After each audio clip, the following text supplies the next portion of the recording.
Morning guys, kagising lang natin. Dito kami natulog sa malapit sa boundary ng Gumaca sa may San Vicente. Boundary ng Gumaca at Lopez. So, antok pa rin. Nakakantok kasi bugbog sa biyahe, puyat. So, hindi makatakbo tayo ng mabilis kasi nga loaded tayo. Hindi yung pwede yung hirit tayo ng takbo kasi pagka nagkabirya tayo, unang-unang magkakabirya sa atin dyan yung gulong siyempre. Kasi iba yung pressure ng gulong, yung bigat kaysa sa magaan. Mabilis uminit.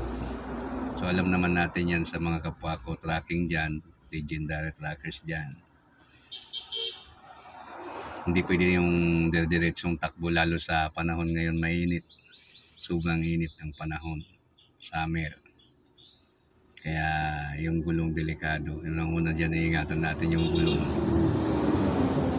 So nag-aantay nga pala tayo dito kasi dito na rin tayo nagpahinga kasi dito tayo magpapa-additional ng diesel. Hello guys, si Madam sa Petron, saka si Sir, yung technician namin sa Lopez.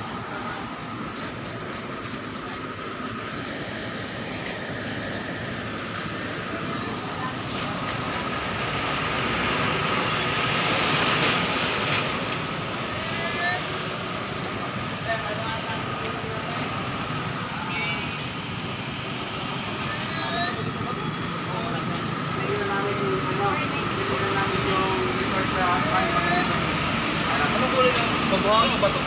Magbuhangin. Ano sir, sa outing na lang. Ay, isang Maynila pa ako. Oo.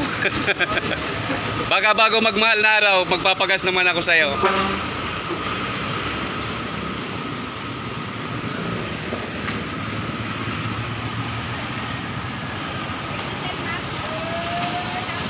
Euro po ma'am, no? Sige po.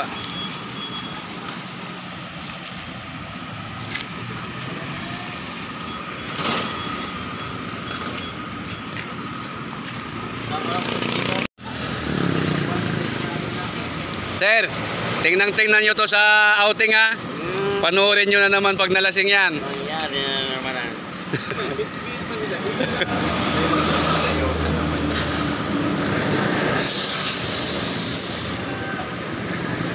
Nung sa Megay, kasama ka? Oo. Hindi masyado nakapagano doon.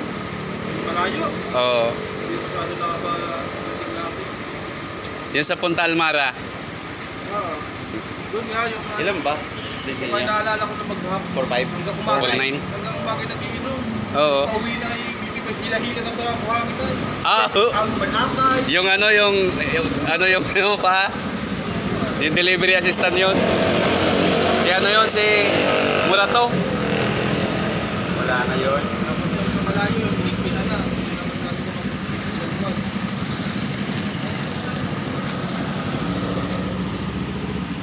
Ingat sa mga biyahe.